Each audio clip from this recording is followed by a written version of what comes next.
स्वागत है आप सभी का अखंड भारत टीवी में। मैं हूं आपके साथ निशा लखवाल और रुक करते हैं इस वक्त की बड़ी खबर का।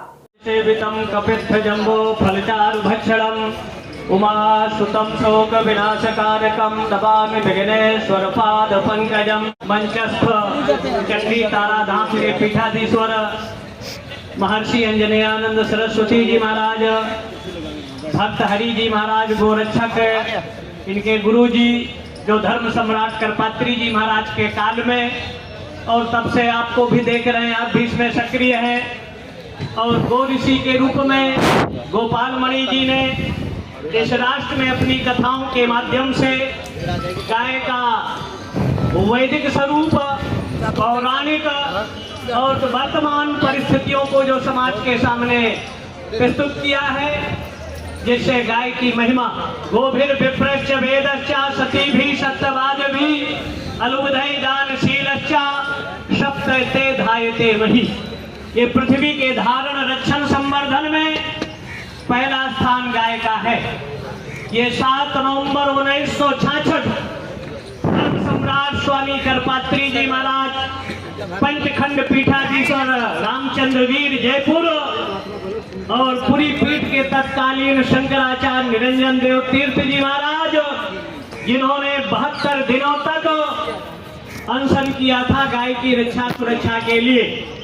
तत्कालीन सत्ता के मद में मदांध स्वार्थांध सरकारों ने केवल यही कहा था कि गाय को राष्ट्रमाता घोषित कर दो, गो हत्या के कत्ल खाने बंद कर दो। तत्कालीन गृह मंत्री गुलजारी लाल नंदा और प्रधानमंत्री के इशारे पर गो भक्तों पर गोली चलवाई गई।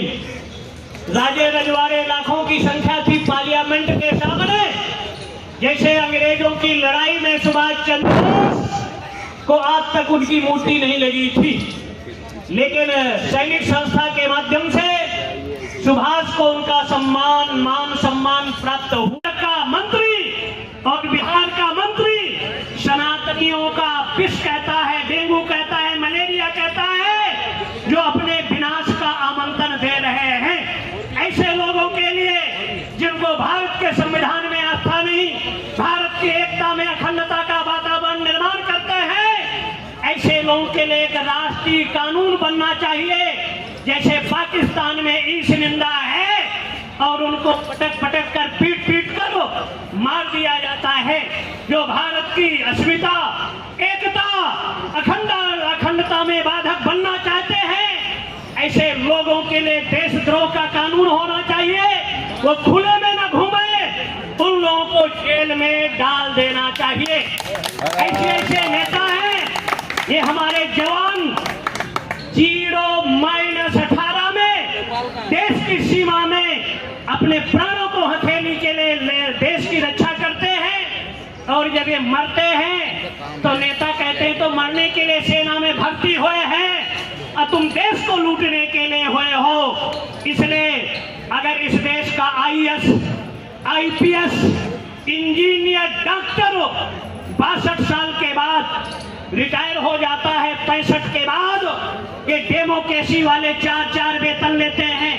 विधान परिषद, विधानसभा, राज्यसभा, लोकसभा, एक IAS, IPS, engineer, doctor, professor, अगर 65 के बाद इनका दिमाग नहीं काम करता तो माननीय जनप्रतिनिधियों का भी रिटायरमेंट होना चाहिए, जिससे स्वच्छ राजनीति का निर्माण हो, देश की एकता अखंडता का निर्माण हो और देश के आस्तीन के सापों को दंड मिल सके। अगर ड्राइवर के लिए, क्लर्क के लिए योग्यता अनिवार्य है तो जनप्रतिनिधियों के लिए भी योग्यता अनिवार्य होना चाहिए। लेकिन इस देश के बहुत से मंत्री हैं जो अंगूठा टेप हैं, ABCD, काखा गागा या अलिफ ए के पेटे का ज्ञान नहीं और विभिन्न विभागों के मंत्री बने बैठे हैं। इसलिए स्वच्छ राजनीति, इसलिए जो योग्यता होना चाहिए, योग्यता के आधार पर, और जो जातिवाद की राजनीति यहाँ चल रही है, जिसका परिणाम विदेश के 18 देश बर्बाद हो चुके हैं। इसलिए जातिवाद से ऊपर उठकर और आरक्षण का आधार जाति नहीं होना चाहिए, आरक्षण का आधार आर्थिक होना चाहिए। जाति देखकर किसी की गरीबी और अमीरी नहीं आती है। जो आर्थिक दृष्टि से गरीब है उसको स्थान मिलना चाहिए, लेकिन अगर जाति के आधार पर डॉक्टर बन गया, उसको सुई लगाने का ज्ञान नहीं, रोगी मरेगा, अस्पताल में तोड़फोड़ होगी, अराजकता का माहौल निर्मित होगा। ये इस देश में ना हो, इसलिए योग्यता अनिवार्य होना चाहिए। और ये तभी होगा जब आप संगठित हो, सचेत हो, एकबद्ध हो। एक तरफ विधर्मियों ने चालें चल चुके हैं, तलवार रख करो, पार्टी विशेष के लोगों ने गाय का गर्दन काटा है। ऐसे विधर्मियों के लिए हमको उनके भी गर्दन पर अपनी तलवार को चलाना होगा, क्योंकि गांव विश्वस्त माता रहा। गाय को हम माँ कहते हैं और माँ के पुत्र के रहते गाय का कत्लेआम हो रहा है, गाय की दुर्दशा हो रही है। योगी जैसा व्यक्ति गाय के लिए काम यूपी में किया है और वो काम केंद्र सरकार के माध्यम से भी होना चाहिए। तो हम तो अपनी बात सरकार को सुनाने के लिए आए हैं, कहने के लिए आए हैं कि अगर 95% लोगों की बात सुनी जाती है तो हम लोगों की भी बातें सरकार सुने, उसको अमल करे और गाय को राष्ट्रमाता गौ मंत्रालय का निर्माण कर गाय का संरक्षण संवर्धन, और अगर कोई गाय को काटता है तो आईपीसी सीपीसी के तहत उस व्यक्ति पर गाय की हत्या का मुकदमा दर्ज किया जाना चाहिए। गौशालाओं को, गो बूचड़खानों को निर्देश जारी होना चाहिए कि गाय नहीं कटे। मोदी जी ने 16 में कहा था, नवंबर या दिसंबर में, कि हम बंदरगाहों पर मशीनें लगवाएंगे और गाय का मांस निर्यात नहीं होगा। तो हम याद कराने के लिए आए हैं कि आपने जो कहा था 16 में, बंदरगाहों में निश्चित होना चाहिए गाय के दुग्ध, गाय का घेत, छाछ, इसका निर्यात हो। गोमांस के जो सौदे हैं, जो वादे हैं, वो निरस्त होना चाहिए। विश्व से गोमांस का निर्यात भारत से सदैव के लिए प्रतिबंधित किया जाना चाहिए। और जो गोचर भूमि अंग्रेजों के काल की 17 लाख हेक्टेयर, वो भू माफियाओं से मुक्त होना चाहिए। गाय के नाम पर कुछ जो दुकानें चला रहे हैं, सब लोग चाहते हैं गो हत्या प्रतिबंध हो। कई जगह हम लोग गए, वहां 2-4 ट्रैक्टर गोबर तो है, लेकिन गाय एक नहीं है। इसलिए गायों का संरक्षण हो, संवर्धन हो। कोई ऐसा ग्राम पंचायत नहीं 6,90,392 गाँव में, जो कुछ बांग्लादेश और पाकिस्तान में चले गए।